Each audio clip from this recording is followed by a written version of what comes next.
sebetulnya kalau kita bicara akhir zaman dengan diutusnya Rasulullah SAW, maka itulah sudah masuk dalam ruangnya akhir zaman itu. Ya, cuma kita belum katakan berakhirnya zaman, kita baru katakan akhir zaman. Ya, artinya apa? Kita berada di penghujung kehidupan dunia, ya, dan akan dekat ke akhir kehidupannya, artinya selesai di dunia ini, karena dengan risalah selesai, maka tinggal umat menjalani sampai batas yang Allah tentukan. Ya, batas waktu yang telah Allah tetapkan, kalau menunjuk kepada waktu spesifiknya, detiknya, menitnya, sampai jamnya, disebut dengan sa'ah namanya, as-sa'ah. Ya.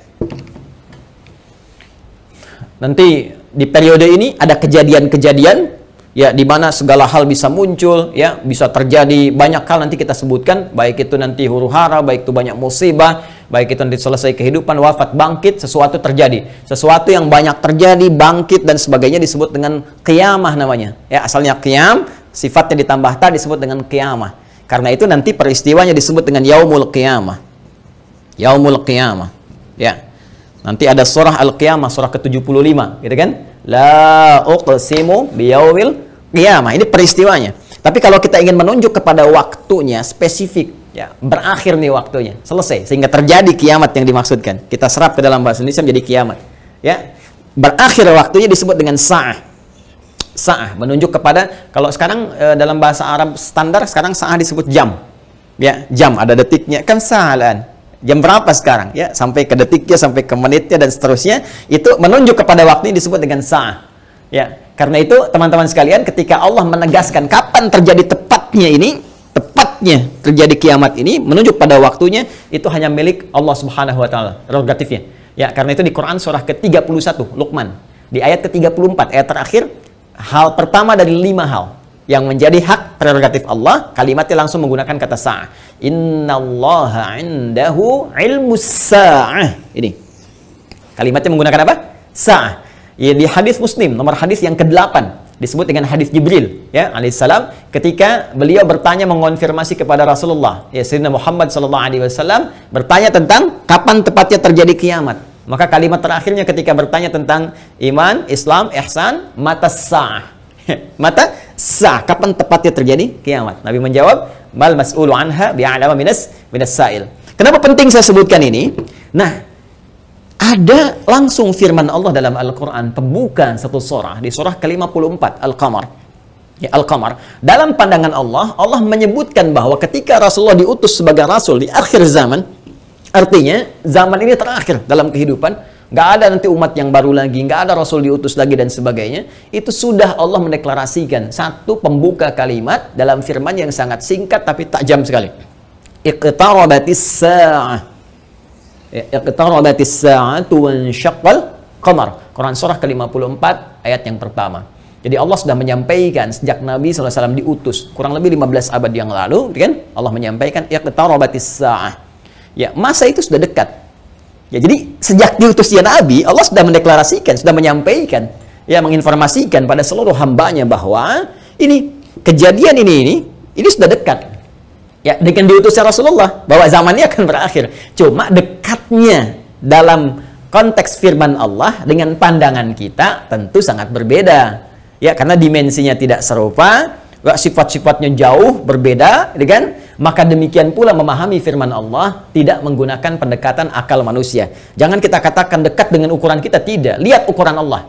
Ya, di mana ukuran Allah? Lihat surah Al-Ma'arij misalnya, ayat yang ke-6. Innahum yarawnahu ba'ida wa narahu qariba. Ya, mereka melihatnya masih panjang, kami melihatnya dekat. Kenapa? Karena ukuran waktu di sisi Allah, ya, itu sudah nggak pakai ukuran standar manusia lagi. Beda dimensinya. Ya, kita keluar dari wilayah kita di Indonesia dengan Malaysia sudah beda 1 jam. Ya, kita bisa ke Amerika, ke Kanada, itu sudah beda terbalik. Bisa di sini siang, sana malam. Ya, baik. Jadi apalagi kita ukur dengan konteks kehidupan akhirat. Ya, ya, ketika Allah berfirman dengan kita di sini, ya, antara kehidupan di luar bumi, di langit saja misalnya, itu yang sudah tidak ada gravitasi lagi, sudah gravitasi 0, itu perbedaan waktunya sudah berbeda jauh. Makanya ketika Al-Quran menginformasikan fi yaumin kana miqdaruhu alf sanatin mimma ta'udun, ya, ada 1 tahun bisa beda 1000 tahun. Dalam konteks orang dihukum di neraka bisa seharinya serasa 50.000 tahun, sehari bisa 1000 tahun. Artinya kalau Allah katakan misalnya 7 hari, berarti masih 7.000 tahun ya. Ya, 2 hari berarti masih 2.000 tahun dalam konteks terkecilnya, dalam pandangan kita. Tapi kita tidak tahu kapan itu terjadi. Secara singkat, Allah sudah mengatakan bahwa sejak Rasulullah SAW diutus, ini keadaan sudah akhir zaman. Ya kan? Satu. Dan sudah mendekat kepada kiamat. Cuma dekatnya itu kapan waktunya, kita tidak tahu. Dalam pandangan Allah dekat, dalam pandangan kita ngitung dari masa Nabi ke sini masih 15 abad, belum kiamat juga, ya kan? Sekarang belum kiamat juga, makanya jangan tanya tentang waktunya. Ya, yang ditanya persiapan kita apa? Ya, kalau Anda bertanya tentang waktu pada sesuatu yang sudah diatur, kaidah mengatakan sesuatu yang sudah diatur, jangan banyak ditanya lagi. Nanti menjadi semakin tidak teratur keadaan Andanya. Ya, matahari terbit dari timur, tenggelam di darat, masih Anda tanya kenapa terbit dari timur? Itu kurang kerjaan. Ya, kurang kerjaan. Ya, kenapa malam gelapnya? Itu kurang kerjaan. Jelas ya? Kenapa? Karena sudah kita mengerti, itu ma'lumun bid-darurah, sudah dipahami, sudah dimengerti. Naluri kita sudah bisa membaca, akal kita sudah mengetahuinya, ditanamkan dalam diri kita. Karena itu, sesuatu yang sudah Allah atur, jangan ikut-ikut mengatur lagi. Ya, Nabi pernah ditanya tentang kiamat, Nabi tanya, bagaimana persiapan kamu kalau terjadi besok? Jangan tanya waktunya. Karena Allah rahasiakan semua itu supaya memberikan getaran pada jiwa kita dan katalis pada diri kita untuk meresponnya dengan semangat beramal dan menyiapkannya. Itu poinnya. Baik, jadi kalau kita sudah pahami ini semua, bahwa kita hadir saat ini, aktivitas kita ada di penghujung zaman, artinya memang kita sudah berada di akhir zaman, tapi kita tidak tahu kapan zaman berakhir. Tapi kita bisa melihat tanda-tanda yang disampaikan Rasulullah SAW di setiap perubahan-perubahan yang terjadi di akhir zaman itu. Perubahan-perubahan inilah yang menjadikan kita mesti menghadapi tantangan-tantangan yang dimaksudkan. Karena setiap era perubahan tadi itu ada tantangannya tersendiri, tahadiyatnya sesuai dengan karakteristik umatnya. Nah, pertanyaannya, apa yang diinformasikan oleh Rasulullah di zaman beliau berupa tantangan-tantangan, sampai perubahan-perubahan setelah masa-masa beliau kemudian wafat, bagaimana prediksi-prediksi yang disampaikan oleh para sahabat, ini yang coba kita uraikan. Dan di antara uraian itu, ada yang teman-teman sebut dengan petaka-petaka. Ada yang kita istilahkan dengan musibah-musibah. Seperti apa musibah yang digambarkan itu di setiap waktu-waktu yang berganti sepeninggal Nabi SAW, itu yang coba kita turunkan. Lalu kita akan mengaji bagaimana Nabi memberikan petunjuk kepada kita dengan izin Allah Subhanahu wa taala, saking sayangnya kepada kita, supaya setiap umat yang mengalami masa-masa itu lulus menghadapi ujiannya. Itulah rahman Allah Subhanahu wa taala. Itulah diantara sifat Rasulullah yang disebut dengan rahmatan lil alamin. Saking cintanya kepada seluruh pengikut beliau, umat beliau, maka beliau memohon kepada Allah diberikan petunjuk oleh Allah, begini, setiap era ini nanti akan ada begini, nanti kamu akan hadapi begini, begini cara menghadapinya, begini cara menjaganya. Kalau kita lakukan itu dengan baik, maka Allah akan menyelamatkan kita dari keadaan-keadaan yang dimaksudkan dan lulus kita ujian sampai kita menghadap kepada Allah Subhanahu wa taala. Kehidupan ini sebentar. Ya, sebentar. Jadi kalau kita terlampau banyak mainnya, sayang. Ya, pada akhirnya kan selesai. Karena itu patut kita menata diri dengan baik supaya maksimal kita bisa hadapi. Nah, mari kita turunkan. Kalau sudah paham ini, mohon maaf ya, saya izin hapus dulu. Bismillah. Saya berikan kesimpulan dulu sejenak. Jadi jangan lantas nanti diartikan akhir zaman, kiamat gitu kan. Padahal kita juga sedang di akhir zaman sekarang. Dan Rasulullah diutus Rasul akhir zaman. Sekarang kita ustadznya ustadz akhir zaman gitu kan. Dan kalau ada presiden akhir zaman, menteri akhir zaman, lurah akhir zaman, termasuk juga sekolah-sekolah akhir zaman dan sebagainya. Tapi zaman itu sampai berakhir seperti apa tahapan-tahapannya, bagaimana ujiannya, itu yang kita lihat ya. Di kesimpulan pertama, satu, tentang akhir zaman sudah kita bahas ya, adalah satu era terakhir ya, era terakhir dari umat manusia yang beraktivitas ya kan di bumi. Ini dia era terakhir dari umat manusia yang beraktivitas di bumi. Jelas ya? Nah, ditandai dengan diutusnya rasul terakhir yaitu Rasulullah Sayyidina Muhammad sallallahu alaihi wasallam, kan? Sallallahu alaihi wasallam. Nah, kemudian karena siap Rasul itu membawa petunjuk, juga diberikan petunjuk berupa hudan terakhir. Nah, itu berupa Al-Quran. Karena Al-Quran pun ketika diturunkan Allah menyebut dengan hudan. Buka Quran surah kedua Al-Baqarah di ayat 185. Syahrul Ramadan alladzi unzila fihi al-Quran hudan linnas. Ya, hudan linnas wa bayyinatin minal huda wal furqan. Baik, sekarang dari sejak diutusnya Rasulullah sudah masuk akhir zaman, bagaimana perjalanan? Nah, kalau kita turunkan dari sini di masa Rasulullah SAW, Rasul ya SAW sampai dengan kita sekarang, ya. Sampai kita sekarang di masa kini kurang lebih ada sekitar 15 abad. Nah, sekarang kita akan bicara tentang bagaimana Rasulullah SAW menyampaikan tentang berita-berita nubuat itu tentang berita besar yang terjadi dibawa oleh utusan. Ya, orang menyampaikan nubuat disebut dengan nabi, pembawa berita besar. Beritanya disebut dengan naba karena itu ada surah An-Naba, ya, amma yatasaalun 'anin naba'il azim, ya.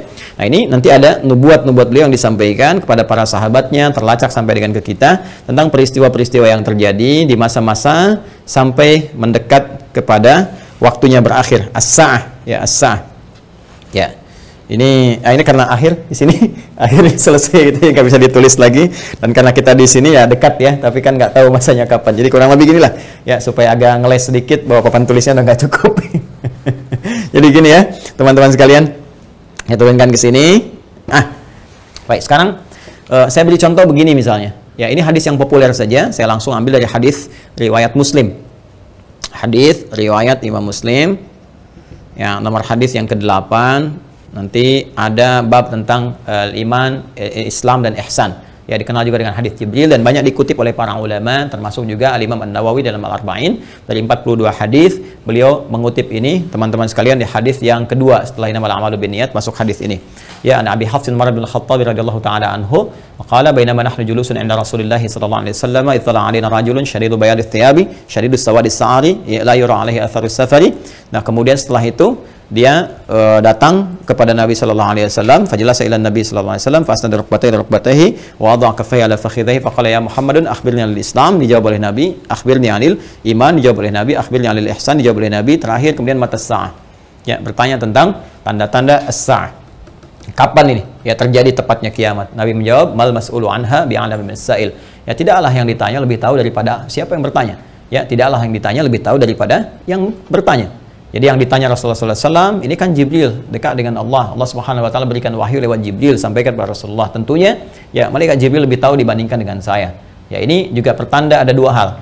Pertama, pertanda ujian yang disampaikan malaikat kepada Nabi Muhammad supaya tidak mengarang sesuatu di luar apa yang Allah wahyukan kepadanya. Dan ini membenarkan risalah Nabi Muhammad SAW. Yang kedua juga salah satu pertanda bagaimana ta'zimnya, ya, kagumnya malaikat Jibril pada Nabi Muhammad karena merasa Rasulullah lebih dekat dengan Allah Subhanahu Wa Taala. Bagaimana dipuji dalam Al-Quran, wa innaka la'ala khuluqin azim, dijamin surga sebelum wafatnya, inna a'tainakal kautsar.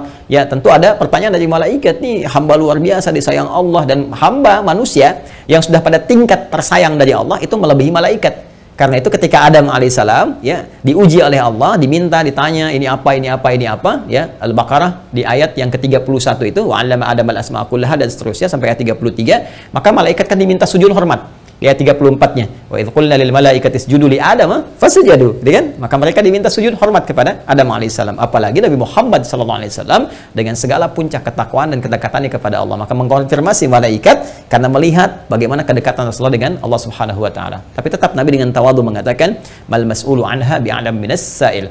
Ya, kemudian bertanya an amaratiha, maka akhbirni, ya, an amaratiha, maka sampaikan kepadaku. Ya, informasikan maksudnya kepada malaikat Jibril ini supaya didengar oleh sahabat-sahabat yang lain dan disampaikan kemudian kepada generasi setelahnya sampai dengan ke kita. Ya, apa tanda-tandanya? Nah, ini tanda-tanda umum teman-teman sekalian yang mencakup kehidupan secara umum, baik itu dialami oleh ahli Quran ataupun bukan ahli Al-Quran. Jadi ada masa-masa kehidupan dari sejak zaman Rasulullah nanti terus yang akan mendekat kepada as-sa'ah, berakhirnya kehidupan. Apa diantaranya? Ini banyak hadisnya ya. Ini saya baru ambil salah satu, gitu kan? Salah satu. Maka dikatakan misalnya antali dalam turabbataha. Bagaimana seorang pembantu melahirkan tuannya. Ya, di sini para ulama ada yang memahami sesuatu dunia menjadi terbalik.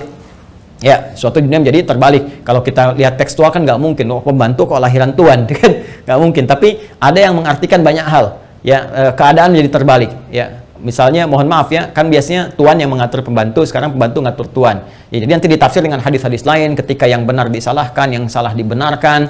Kemudian pembantu melahirkan tuan, ada yang mengartikan dengan perzinahan, ya selingkuh antara pembantu dengan tuan, dengan majikannya dan sebagainya, atau majikan memanfaatkan tuan dan sebagainya. Ya, ada kalimat-kalimat seperti itu. Wa antaral khufata rawatal alata. Ya, kemudian Anda bisa melihat kata Nabi sallallahu alaihi wasallam bagaimana pada masa itu orang-orang Badui yang ya dari jauh dari pedesaan tiba-tiba mendapatkan sesuatu yang luar biasa sampai ya tatawaluna fil bunyan, lomba mendirikan bangunan. Ya, ini ada yang memahami bahwa orang yang biasanya mengembala kambing, artinya orang-orang yang desa dari jauh, dari apa yang tidak terbiasa dengan hal-hal yang mewah, tiba-tiba sibuk dengan kemewahan-kemewahan. Ya, kemudian nanti ditafsir di hadis lain, orang-orang berlomba-lomba dalam urusan dunia, sampai orang-orang desa pun ada ikut-ikutan, ya, pengen terlibat dalam konteks dunia dan sebagainya, yang biasanya mereka hidup dalam keadaan-keadaan yang serba sederhana dan sebagainya. Jadi situasi-situasi ini situasi umum. Ya, nanti ada hadis terkait dengan banyak menyebar penyakit-penyakit yang menular, yang jarang ada obatnya dan sebagainya. Ini masih persoalan-persoalan umum yang dengan umum ini dialami oleh semua orang. Artinya mau ahli Quran, bukan ahli Quran, ya akan mengalami peristiwa ini. Ya, saat kebenaran mulai tertukar, saat macam-macam dan seterusnya lah. Ya, tapi alhamdulillah kita nanti masih dilindungi dengan hadirnya hadis-hadis lain. Ya, masih ada ulama-ulama. Walaupun nanti mesti hati-hati ketika ulama banyak yang diwafatkan Allah Subhanahu Wa Taala. Sekarang kurang lebih sudah di atas 400 dari situasi pandemi saya di Indonesia saja. Itu bukan yang kaleng-kaleng, itu ulama-ulama yang memang ahli pesantren, ahli dzikir, ahli ilmu dan sebagainya. Mesti hati-hati juga. Ya, alhamdulillah kita masih ada orang-orang yang istighfar, bangun di malam hari, orang-orang yang mendekat kepada Allah, orang-orang yang taubat, masih kita dilindungi oleh Allah. Ya, jadi keadaan-keadaan ini, tapi petunjuk-petunjuk ke arah ini sudah mulai terasa. Artinya Nabi menyampaikan setelah kehidupan beliau akan dialami masa-masa ini. Ya, jadi masa-masa ini sudah terjadi fitnah kubra dari masa tabi'in, ya, dari masa sahabat akhir-akhir ke tabi'in. Setelah itu kan ada juga peristiwa-peristiwa ini. Sampai juga di kita sekarang pun kita rasakan peristiwa itu. Tapi jangan disimpulkan berarti besok kiamat. Jumat lagi gitu ya. Nah, jangan-jangan ngambil kesimpulan gitu juga. Ada variabel-variabel lain yang harus kita pahami, tapi kita mesti waspada. Ini berupa fitnah. Ini yang saya maksudkan. Ini ujiannya. Ujiannya. Ingat nanti ya, ada fitnah, ada musibah, ada bala, ada ibtala, itu beda-beda. Ya, itu beda-beda. Nah, ingin saya katakan bahwa ini ujian kita di sini. Ini ujian kita. Karena ini ujian kita mesti lulus, teman-teman sekalian. Nah, sekarang dan jangan langsung kita pahami ini kiamat besok ini. Tidak. Nabi ingin mengatakan di masa depan ada tantangan-tantangan tuh akan begini. Dan ini kalau tantangan-tantangan ini nggak bisa dihadapi, sudah ini akan menjadi variabel yang mempercepat terjadinya kiamat. Artinya cepat menuju ke arah ini. Ya. Kalau orang udah nggak bisa dikendalikan, nggak ada orang jujur semua, orang semua berperilaku maksiat, orang semua berperilaku fahsya, mungkar dan sebagainya, ini mempercepat. Tapi kalau kita bisa lulus ujian-ujian ini, minimal rahmat Allah kita dapatkan.